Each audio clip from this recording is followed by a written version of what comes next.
Imagine losing years or decades of your life for a crime you didn't commit. Imagine waking up every day behind bars, knowing you are innocent, while the real perpetrator walks free. This is not a story from a movie. It's the reality for thousands of people who've been wrongfully convicted. A wrongful conviction happens when someone is found guilty of a crime they didn't commit.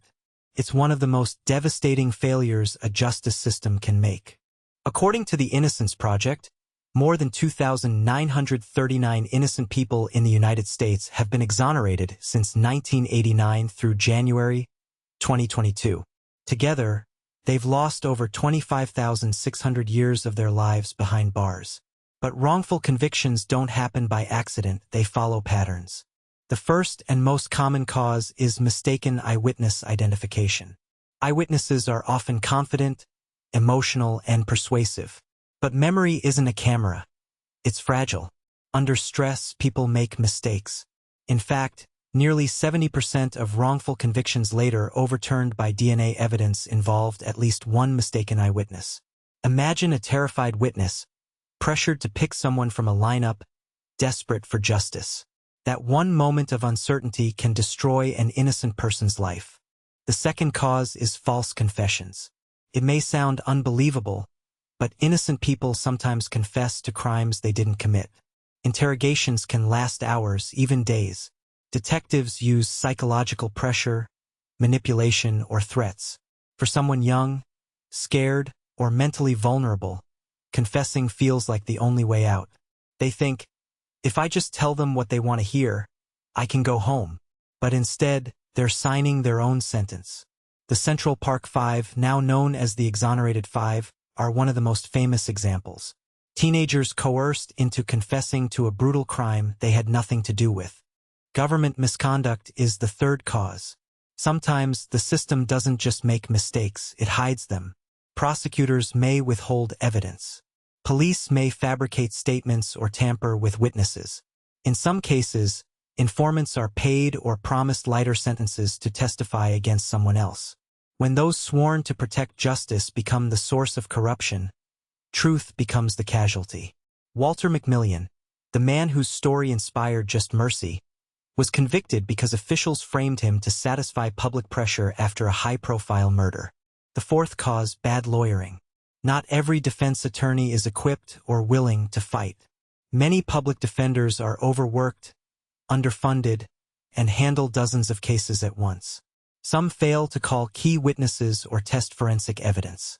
Others simply give up.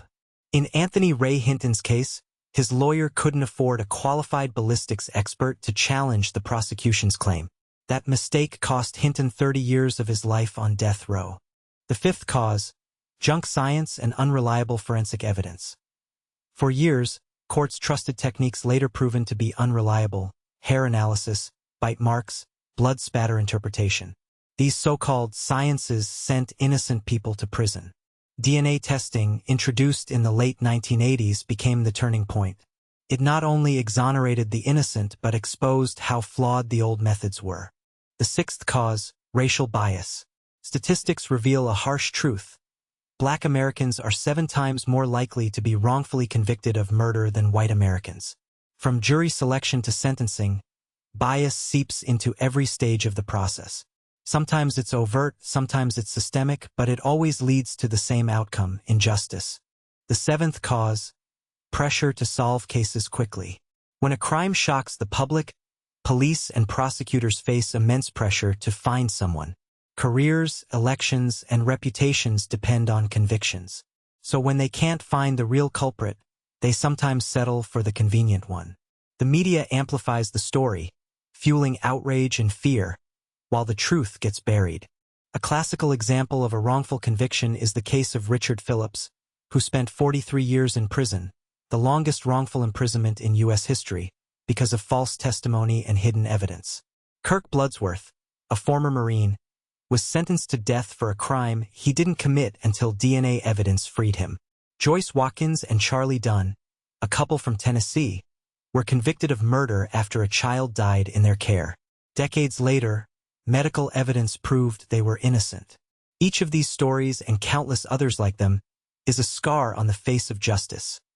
a haunting reminder that truth can be fragile, and that when justice fails, the cost is measured in human lives. So how does it happen? How does the system fail so completely? It starts when trust outweighs truth.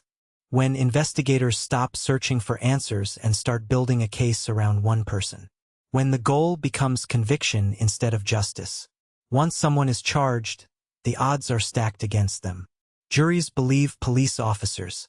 Prosecutors hold the power. Judges rarely challenge flawed investigations. And even when new evidence emerges, the system resists admitting its mistakes. It takes years, sometimes decades, to overturn a wrongful conviction. But there is hope. Organizations like the Innocence Project, Equal Justice Initiative, and National Registry of Exonerations are fighting every day to free the innocent and reform the system. Advances in DNA technology, growing public awareness, and the voices of exonerees themselves are pushing for change. Still, for every name cleared, others remain lost in the shadows, waiting for someone to listen. A wrongful conviction is not just a legal error, it's a moral failure. It's a life stolen, a family broken, a truth denied. And while no amount of compensation can restore the lost years, every exoneration is a small victory against a system that too often forgets its own promise. That justice must serve the truth, not the powerful. So, the next time you hear about someone claiming innocence, don't dismiss it. Because behind every guilty is a person, a story, and maybe, just maybe, a truth the system refused to see. This is True Crime Accounts, where we uncover the buried stories of those the system tried to silence, and remind the world that justice without truth is no justice at all.